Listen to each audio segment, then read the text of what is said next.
বর্তমানে plug in hybrid এবং EV গাড়ির ভালো সার্ভিস দেওয়ার জন্য আজই আমি আপনাদের জন্য একটি গাড়ি কিনতে যাচ্ছি।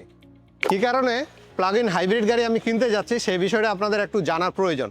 কারণ 2018 সালে যখন বাংলাদেশে অ্যাভেলেবেল হাইব্রিড গাড়িগুলো হলো, তখন আমাদের সার্ভিস নিয়ে একটা বড় সমস্যার মধ্যে আমরা পড়ে গেলাম এবং যে আমরা যারা নিজেরা ইউজার ওনারা বেশি একটা প্রবলেমের মধ্যে পড়লাম।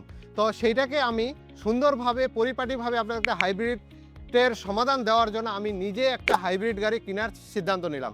যেহেতু আমার বাজেট কম এবং একটা ছোট গাড়ি হলেই আমার হয় আপনাদের সার্ভিস দেওয়ার জন্য, এই জন্য আমি এই অ্যাকোয়া হাইব্রিড গাড়িটা কেনার প্রয়োজন হয়েছিল। এই অ্যাকোয়া হাইব্রিড কেনার পরে এর ভিতরে যত রকমের প্রবলেম হয় এবং রাস্তায় যে প্রবলেমগুলো হয় এগুলো আমি নিজে ফিল করি এবং সব সার্ভিসগুলো নিজে শেখার পরে আমার টেকনিশিয়ান টিমকে দিয়ে শেখাই এবং পরবর্তীতে আপনাদেরকে সার্ভিস দেওয়ার সবসময় চেষ্টা করে আসছি।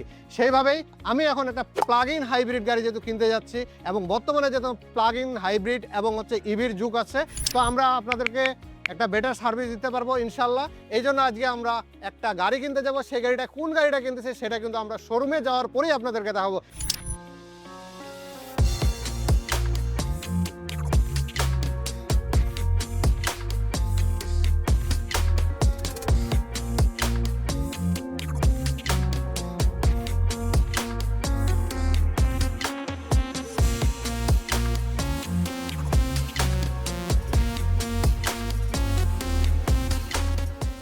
একটু আগে আপনাদের বলছিলাম যে আমি একটা গাড়ি নিতে যাচ্ছি, সেটা বলা হয়নি যে কোন ব্র্যান্ড কিংবা কোন গাড়ি। তো আমরা এই মুহূর্তে চলে আসছি চেরি শোরুমে। আর চেরি শোরুমে আসার পরে আমি এই চেরি টিগো 9 প্রো যে গাড়িটা আছে 2026-এর মডেল, সেটাই চয়েস করছিলাম। টেস্ট ড্রাইভ অনেকগুলো গাড়ি আমি দিচ্ছি, তার মধ্যে আমার কাছে মনে হয়েছে যে চেরির এই টিগো 9 প্রোটা আমার জন্য ভালো যাবে। আর আপনাদেরকে যেহেতু আমি একটা বেটার সার্ভিস দেওয়ার চেষ্টা করতেছি, হাইব্রিড, নন হাইব্রিড এবং প্লাগ ইন হাইব্রিড, তার সাথে ইভি যে গাড়িগুলো আছে সেগুলো, সেই হিসাবে এই আপনাদের সার্ভিস দেওয়ার জন্য আমার নিজের কিছু অভিজ্ঞতা দরকার এবং আমার যে টেকনিশিয়ান টিম আছে তাদের কিছু অভিজ্ঞতার প্রয়োজন। তো সব মিলে যদি আমার কাছে যদি গাড়ি থাকে তাহলে কিন্তু আপনাদেরকে আমি সার্ভিসটা বেটার দিতে পারবো এই গাড়িগুলোর জন্য। কেন আমি জাপানি ব্র্যান্ড ছেড়ে আমি চায়না ব্র্যান্ডে আসলাম সেই জিনিসটা আপনাদের জানার একটু প্রয়োজন আছে। কারণ জাপানি ব্র্যান্ড, চায়না ব্র্যান্ড সব কিছু যদি মিলাই, আমরা সবাই জানি সব পার্টসগুলো কিন্তু এখন বর্তমানে জাপানও কিন্তু চায়না থেকেই জাপানে নিয়ে যাচ্ছে। তো আমরা যেহেতু পার্টসের সাথেও রিলেটেড আছে, সব মিলে আমরা বলতে পারি আমার কাছে মনে হয় যে চেরিটা আমার জন্য খারাপ হবে না, কিংবা চায়না গাড়ি কারোর জন্য খারাপ হবে না।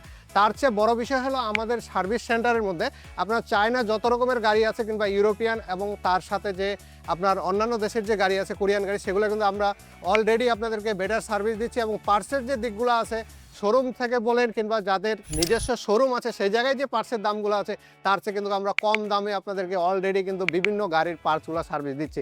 তার সাথে ইউরোপিয়ান গাড়িগুলো আছে সেগুলো কিন্তু পার্টসের সার্ভিস দিচ্ছি। তো এখন থেকে আমরা আপনাদেরকে চায়না গাড়ির যত রকমের পার্টস আছে, সার্ভিস আছে, সব গাড়িগুলোর আমরা সাপোর্ট দিতে পারবো। আর তার সাথে আপনাদের যেন বিশ্বাস হয় যে আমরা চায়না গাড়ি চালাই এবং চায়না গাড়ি সার্ভিস দিতে পারি, এই জন্য একটা আমরা কিন্তু গাড়ি আপনাদের জন্য নিলাম, স্পিড অটো কেয়ার।